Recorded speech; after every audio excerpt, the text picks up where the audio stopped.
In this video, I'm going to show you how to spot the signs of being left behind in a relationship and what you can do about it.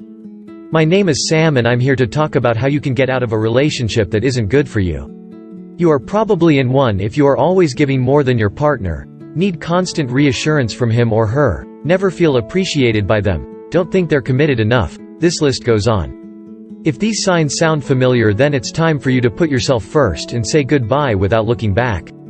You do laundry for your partner. You cook dinner every night. Your friends roll their eyes at how much time you spend with your partner. If these sound like familiar scenes, you could be an overgiver in a relationship, and it's possible he or she is taking you for granted. Whether you've been together 6 months or 6 years, it's good to know if there are signs of trouble ahead.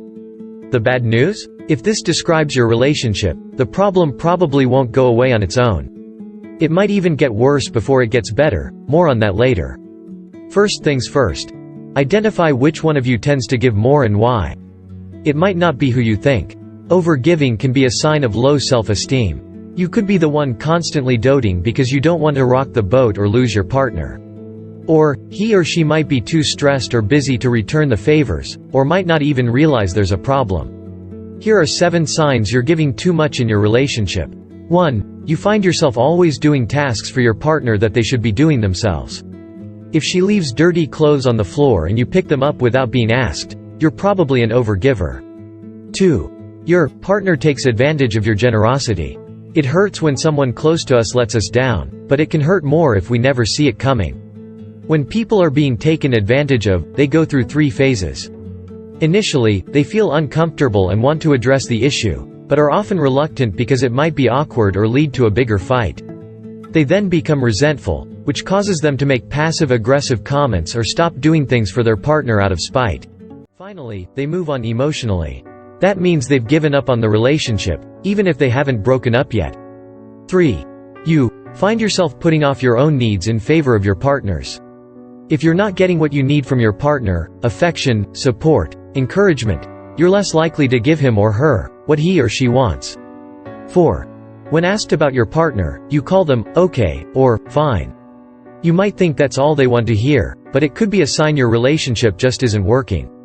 If your spouse is hurting and you don't acknowledge it, others can sense the distance between you two. 5. Your partner doesn't pull his or her weight around the house or with child care responsibilities. While many women still feel responsible for household chores and childcare, both men and women say an uneven distribution of labor is one of their biggest pet peeves about marriage. 6. Your friends complain to you about how selfish your partner is in the way he or she acts toward them. When someone in a relationship is being selfish in front of other people, you might tend to brush off the behavior because they're your partner.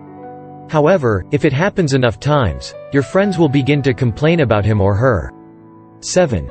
Your relationship has become one-sided. You do all of the calling and texting, ask them out on dates, plan vacations, etc., while your partner's effort seems a little lacking, or completely absent.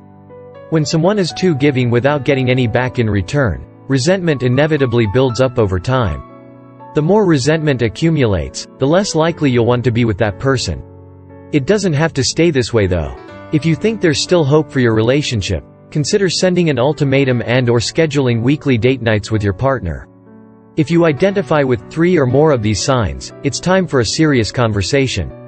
Before you approach your partner, make sure that you're prepared. You might want to practice what you're going to say with someone close, but not too close, who can help keep the conversation objective and help you think through some possible solutions. When having the talk, try not to accuse or assign blame, focus on behavior rather than character. Emphasize the positive impact his or her giving has had in past relationships, and offer constructive feedback about what he or she might do differently in order to get both of your needs met. If all goes well, this might be just the wake-up call your relationship needs. If your partner's response isn't what you'd hoped for, it might be time to re-evaluate. Hope you find this video, I've given too much in relationship, now what? 7 signs to avoid getting left behind, useful.